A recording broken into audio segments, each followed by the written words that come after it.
एक पिता की इमोशनल कहानी। यह स्टोरी शुरू होती है जब मैं घर से गुस्से में बड़बड़ाते हुए निकल आया था और बस स्टैंड की तरफ आगे बढ़ने लगा। मैं मन ही मन बड़बड़ाता रहा था, पता नहीं कितने पैसे छुपा के रखेंगे, लेकिन मेरे लिए एक बाइक नहीं ले सकते।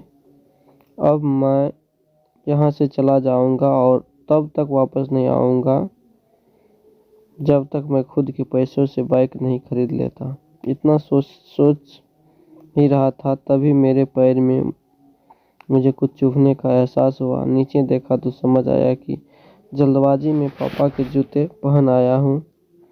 उन जूतों में कील उभरी हुई थी जो मेरे पैर में बार बार घाव किए जा रही थी, लेकिन उस समय गुस्सा अधिक था तो मैं बड़बड़ाते हुए आगे बढ़ गया। एकाएक मुझे याद आया कि मैं पापा का पर्स भी साथ ले आया हूँ।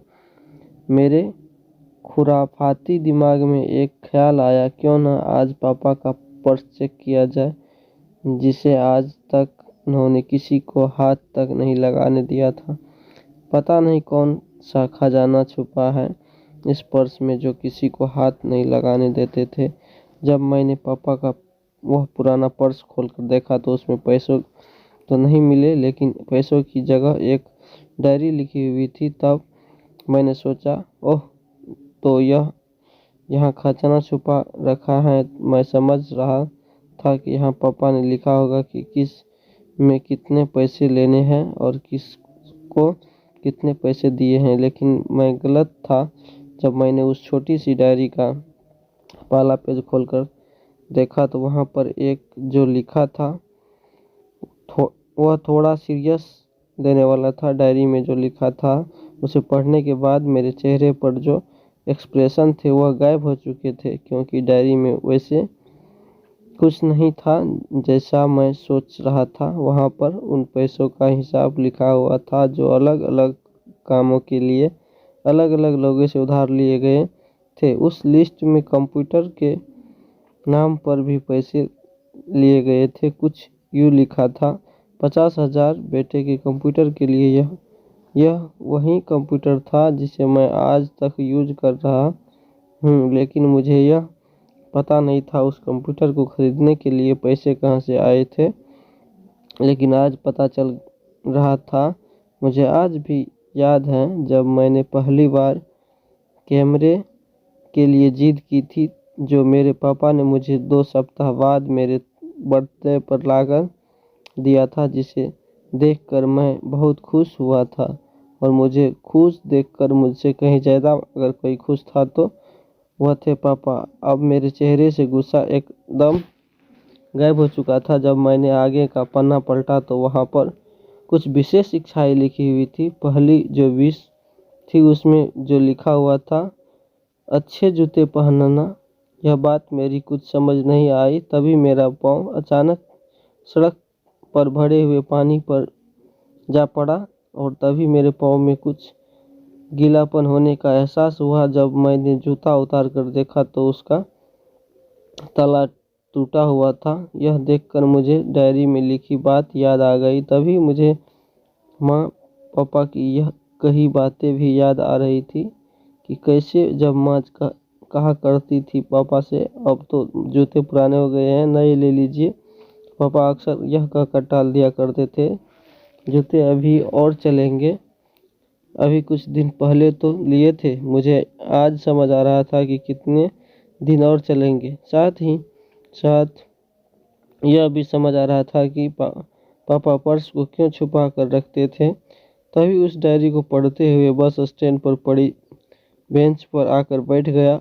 अब उस डायरी का आखिरी पन्ना बचा हुआ था। उस पन्ने को जब मैंने पलट कर देखा तो वहाँ कल की दिनांक लिखी हुई थी।